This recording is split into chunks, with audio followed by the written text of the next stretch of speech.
Crônica, seja bem-vindo a mais um episódio desse canal aqui. Eu sou sobrevivente, lê essa notícia aqui da BBC News Brasil comigo. O retorno de Enéas, ícone da extrema-direita e herói do Bolsonaro. Outra notícia, coreano, Enéas Carneiro pode virar patrono da eletrocardiografia no Brasil. Projeto tramita na Câmara. Temos aqui também porque é preocupante a devoção da direita liberal conservadora a Enéas Carneiro. E por último, uma notícia de 2007. Morre no Rio o deputado federal Enéas Carneiro. Morreu por volta das 16 desse domingo o deputado federal Enéas Carneiro, PR, ex-prona, com 68 anos, no Rio de Janeiro. Com isso, voltando aqui para o nosso mapa mental, eu quero conversar com você sobre o Enéas. Só que eu quero conversar com você de uma forma que eu nunca vi ninguém tratando aqui no YouTube. Porque ou você vê as pessoas mamando o Enéas, dizendo que, oh meu Deus, ele salvaria o país, e ao mesmo tempo a gente vê gente criticando o Enéas, dizendo que ele seria terrível. Então a minha proposta com você é a gente conversar sobre o Enéas de uma forma um pouco mais equilibrada. A gente vai ver as coisas positivas dele, as coisas negativas dele, e a gente vai revisitar um pouco a memória daquele cara que, pra muitos, seria o melhor presidente que o Brasil já teve. Então vamos lá. O Enéas Carneiro, ele não era apenas um político. Ele era, na verdade, um grande fenômeno brasileiro. Ignorando qualquer ideologia política, ignorando qualquer preconceito contra o Enéas, ele era um cara genial. É o tipo de figura que aparece raramente na história, e não só na história do Brasil, na história do mundo como um todo. Ele foi um dos brasileiros mais inteligentes que a gente pôde conhecer. E se você não conhece o Enéas, eu vou resumir pra você um pouquinho da história dele. O Enéas, ele nasceu em 1938, lá em Rio Branco, no Acre. Sim, o Acre que você fica zoando que tem dinossauros lá. Ele se formou em medicina na Universidade Federal do Rio de Janeiro, FRJ, e durante muitos anos depois ele trabalhou como médico e como professor. Ele também se formou em matemática e ele se especializou em cardiologia, sendo um dos médicos mais reconhecidos dentro dessa especialidade. E aí o cara super inteligente, veio de origem humilde, ele pensou o seguinte: cara, o Brasil tá uma merda. Então eu que estudei bastante, eu que cheguei num nível intelectual interessante, eu acredito que eu posso fazer a diferença no Brasil. Então nos anos 80, ele, inconformado com o rumo que o país estava tomando, ele decidiu finalmente entrar pra política. Para isso, lá no final dos anos 80, quase 1990, já ele fundou o PRONA, que é o Partido de Reedificação da Ordem Nacional. E junto com a criação do partido, ele disputou a presidência pela primeira vez nesse ano. O mais interessante do Enéas é que, diferente dos outros candidatos que tinham muito tempo de tela na TV, o Enéas ele tinha apenas 15 segundos na maior parte das vezes. E nesses 15 segundos ele falava tudo rápido, tentando passar a mensagem dele, e finalizava tudo com: meu nome é Enéas. Você vai ver aí alguns vídeos em que ele fala isso. E o mais engraçado é que o Enéas era o terror dos jornalistas, mas não porque ele era agressivo, não porque ele não queria se expressar, mas porque ele tinha uma capacidade argumentativa absurda. Além do senhor, o que mais parece no país? Mas que maneira inteligente do senhor me lançar contra a população. Veja, uma maneira extremamente inteligente, que um caracteriza o que eu vejo nos seus escritos, quando vez por outra também. Aliás, escritos interessantes do seu jornal. Veja o senhor, eu não fiz nenhuma apologia aqui, veja, de ser eu a única exceção. Eu disse no quadro de candidatos à presidência da República: vamos disputar um ponto exatamente em cima de mim. No que está, que chegou com candidaturas à presidência da República, eu não vejo nada que me impressione, por favor. Claro, eu não disse que não há indivíduos, o senhor quer saber já um número enorme de indivíduos de valor, gigantesco, fora da política. Fora da política, não necessariamente. As Forças Armadas têm indivíduos de valor, o senhor não gosta delas, não direito, o senhor tem. Mas há indivíduos de valor, é evidente, eu leio alguns dos seus escritos, não leio todos os que eu tenho. Mas veja bem, há uma reação natural dos senhores, porque os militares caracterizam uma coisa chamada ordem, disciplina, respeito, coisas de que eu gosto também. Agora, nós não, nós queremos dar a desordem. Olha, os senhores, os senhores, a imprensa, ela se caracteriza e ela vive, ela se nutre do escândalo, perdoe.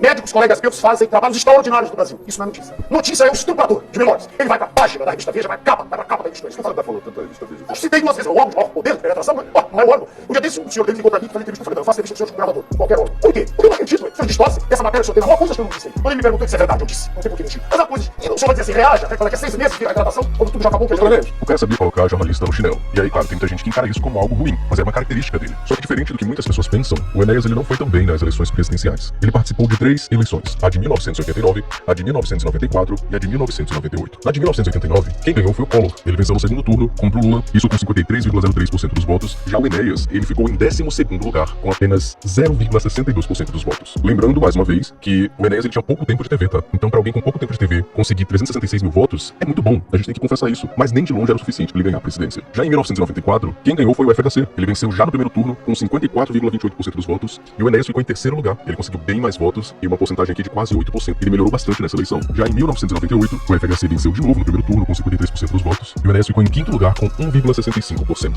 Ou seja, diferente do que muitas pessoas imaginam aqui na internet, o Enéas não teve chance de ganhar a presidência. Ele não chegou perto, mas perto que ele chegou foi em 3º lugar com menos de 8% dos votos. Então eu deixo isso aqui claro. Por quê? Porque eu vejo muita gente falando que o Enéas não foi presidente por muito pouco, que bastava a população brasileira se interessar um pouco mais. Cara, ele passou longe.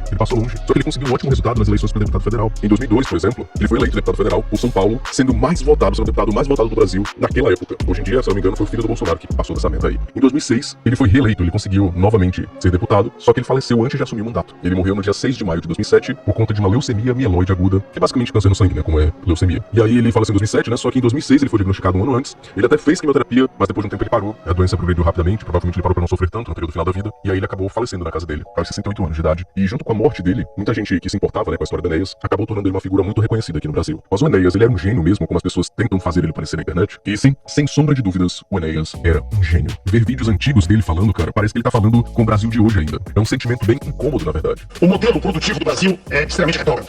é fundamental para que se possa fazer distribuição de renda que o Estado atue onde pode e deve atuar. Quando eu olho para um produto, qualquer que seja, o preço dele depende de um conjunto de parcelas. Nessas parcelas são incluídos os salários, o lucro do empresário, os aluguéis, os tributos, as taxas de juros e outros fatores.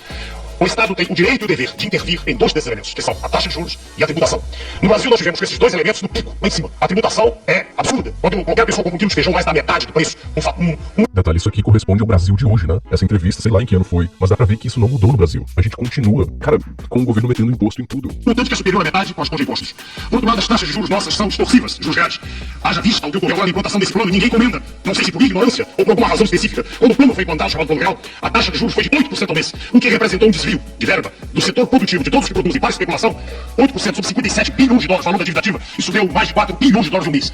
Só se pode pensar em distribuição de renda que se acabar com a miséria, primeiro, se mudar o modelo produtivo, se mexer nessa maneira de fazer preços. Enquanto não se mexer nisso, qualquer plano é fadado ao sucesso. É evidente que, atuando nesses fatores, o Estado pode fazê-lo, potenciar imediatamente investir em produção, aumentando a produção. Aí sim a inflação cai. Mas não cai artificialmente por 1, 2 meses até a eleição, mas cai depois. Cai consideravelmente. Caindo a inflação, aí sim, o empresário pode produzir mais. Ele ganha menos, o markup diminui. Quer dizer, a taxa de lucro dele, que ele ganha no produto, mas ele vende mais. Aí... Enfim, deu pra entender o quanto ele é bem inteligente e o quanto ele sabe utilizar as palavras da forma correta. De forma não só a convencer, mas até mesmo a encantar quem escutava. Essa capacidade argumentativa do Enéas era bem interessante. Isso destacava demais ele em comparação com os adversários dele, por exemplo, que era o Lula. Só que ao mesmo tempo que o Enéas era genial, ele era considerado um doido varrido. E isso no bom e no mau sentido. Porque o grande foco do Enéas era transformar o Brasil em uma potência mundial. Ele defendia bastante o desenvolvimento da energia nuclear. Algo que na época parecia absurdo, só que hoje faz total sentido. Alguns países, como a França e a Rússia, usam energia nuclear em larga escala, enquanto o Brasil continua dependente das nossas hidrelétricas e termoelétricas. Então nesse ponto o cara acertou em cheio. Ele era zoado por conta disso. Mas se o Brasil tivesse investido nesse tipo de energia, a nossa realidade seria outra. Outra obsessão também do Enéas era a educação de base. Ele falava que um país só se desenvolve se investir maciçamente em educação. E o engraçado é que ele falava isso não de forma politiqueira, né, no sentido de, no meu governo nós vamos investir mais em educação. Não, ele falava isso citando argumentos, citando ideias. Ele se apoiava muito também em escolas militares ou na forma militar de lidar com as coisas, principalmente porque ele tinha um governo, a gente vai conversar ainda, um governo mais nacionalista. E isso na época era algo bem diferente. E claro, parece óbvio ter que investir em educação, mas ninguém faz isso. Até mesmo hoje ninguém faz nada pela educação. Só ficam injetando mais dinheiro ou menos dinheiro com cortes, né, achando que as coisas vão se resolver. Enquanto isso, o cara queria uma educação mais séria, mais rigorosa, com respeito ao professor, ao contrário do caminho de aprovação automática que a gente tem hoje. Sobrevivente, eu tô entendendo tudo, mas eu não conheço o Enéas Sobrevivente, eu sou apenas um jovem. Quais eram as opiniões do Enéas? Eu tenho que concordar com elas? Eu vou te mostrar. Mas não concorde nem discorde, absorva primeiro as ideias, reflita um pouquinho, exercite o seu pensamento crítico e depois a gente conversa sobre elas. Mas, por exemplo, a opinião dele sobre pena de morte. Professor Enéas, infelizmente chegamos ao final, 1 minuto no seu despedido. Contra ou a favor da pena de morte? Perfeito. Eu sou formado em diplomado em medicina. Como médico, eu jamais poderia defender a pena de morte. Como estadista desse senhor, em chegando a um cargo desse gênero, o que eu faria, uma vez essa decisão de uma seriedade extraordinária, é a consulta da população, medida que é prevista, sem dúvida. Agora, como homem, eu sou capaz, no momento em que vejo uma criança ser estuprada, eu sou capaz, eu tenho certeza que no momento desse é talvez capaz de matar uma pessoa. Responde como médico, como homem e como estadista. É uma resposta bem interessante, né? Ele deu 3 pontos de vista diferentes, de 3 papéis sociais diferentes que ele tem. As opiniões dele sobre educação também. O dado mais importante que separa o ser humano, né, de todos os seus irmãos e primos na escala filogenética é o conhecimento. Só o conhecimento liberta o homem. Só através do conhecimento o homem é livre. E nem sendo livre, ele pode aspirar a uma condição melhor de vida para ele e todos os seus semelhantes.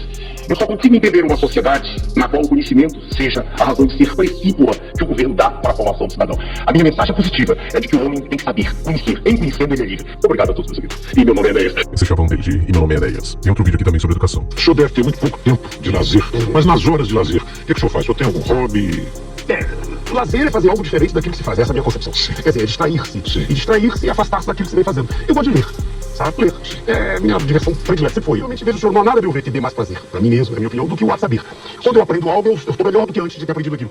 A gente tem também críticas que ele tinha severas à escolaridade do Lula. Em resumo, como o Lula tinha pouco alfabetismo, isso acabava sendo algo que o Enéas batia de frente direto nos debates. O senhor se refere nos seus pronunciamentos a uma elite brasileira. Eu quero caracterizar, para que o senhor responda, se o senhor separa elite econômica ou elite intelectual, eu vou dizer por quê. O senhor tem 2 minutos e meio. Eu quero crer que para dirigir um país é fundamental que se tenha preparo. Pelo que ouço e leio do senhor e quando o senhor se pronuncia, eu percebo que o nível de escolaridade do senhor é mínimo. Eu gostaria de que o senhor me respondesse se é fundamental para dirigir... Ok, tá feito. Por mim, pode continuar. Não, o senhor pode concluir. Posso concluir? 1 segundo, por favor. É só se, na opinião do senhor, é ou não fundamental ter nível de escolaridade mínimo, preparo, ou seja, se não basta apenas conhecer o fato, ou se é fundamental também saber como resolvê-lo. Essa é a pergunta. A única coisa que eu quero responder é dizer ao nobre candidato de que é muita ignorância querer confundir capacidade política, capacidade administrativa ou sensibilidade política de como tomar decisões em benefício da maioria com curso superior. Porque se fosse assim, o Brasil não estaria nessa situação. Ele e Lula já se bateram já muitas vezes, inclusive depois dos debates. Claro, se bateram ideologicamente, né? Não fisicamente. Ele também era alguém que incentivava muito o nacionalismo, aquele desejo de amar o próprio país, aquele desejo do país ser independente, de ser uma grande nação. E muitas vezes isso era feito de piada, chegava a ser triste. Mas claro, junto do nacionalismo vinha críticas também em relação ao fascismo, coisas que a gente vê sendo usadas como xingamento bem frequente atualmente. A nação brasileira está sendo dessangrada, escolas caindo aos pedaços, hospitais apodrecendo, nosso povo morrendo de fome. Um grande esforço deve ser feito, neste momento, em prol da unidade e da salvação nacional. É hora de unir, não de desunir.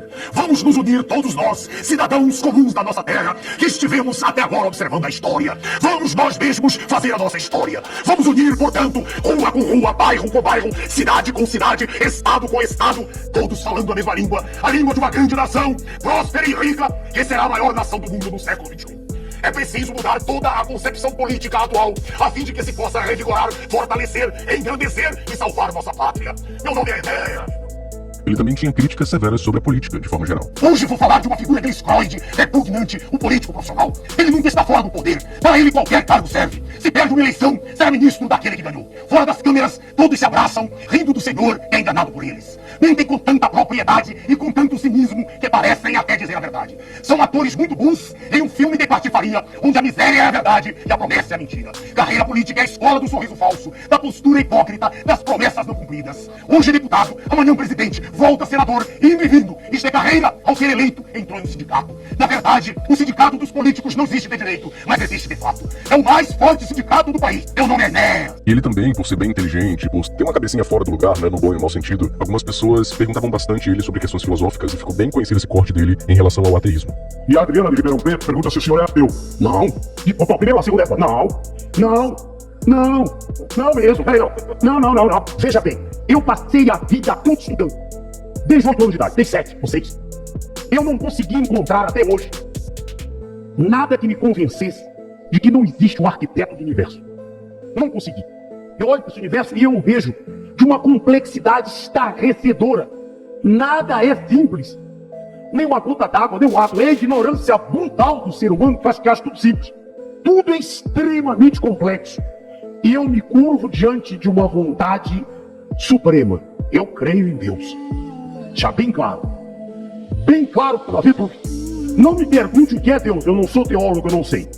Mas eu creio em Deus. E aí você pode estar nessa etapa do vídeo pensando sobrevivente, eu concordo com tudo que o Enéas falou. Eu concordo, o cara é genial, o cara tem opiniões que eu concordo. O cara seria, um ótimo político, ele seria um ótimo presidente. Por que você colocou isso no título, sobrevivente? Você colocou Enéas Carneiro era um gênio, mas seria um péssimo presidente. Sobrevivente, isso foi um clickbait. Eu vou te falar, não foi um clickbait. Não foi. Qual o problema com o Enéas, então? É o seguinte, o cara era brilhante, sem sombra de dúvidas. Tudo que eu for falar nesse vídeo aqui a seguir não é criticando a inteligência do Enéas, ou o brilhantismo do Enéas, ou a sabedoria dele. O cara era brilhante, só que ele tinha algumas falhas gritantes que prejudicavam a carreira política dele. Por exemplo, ele falava como se estivesse sempre berrando num comício. Sobrevivente, mas qual é o problema do cara falar assim? O problema é que isso assustava mais do que conquistava as pessoas. Você acha bonito vendo agora os cortes no Instagram, no TikTok, no YouTube, mas na época, essa postura que você vê em Bolsonaro hoje falando merda, você vê em Lula falando merda, naquela época agir de forma muito diferente de político era algo que gerava escândalo. Então, em vez de ser um político acessível, o Enéas virou praticamente uma figura folclórica. O brasileiro médio não sabia se levava ele a sério ou se ria.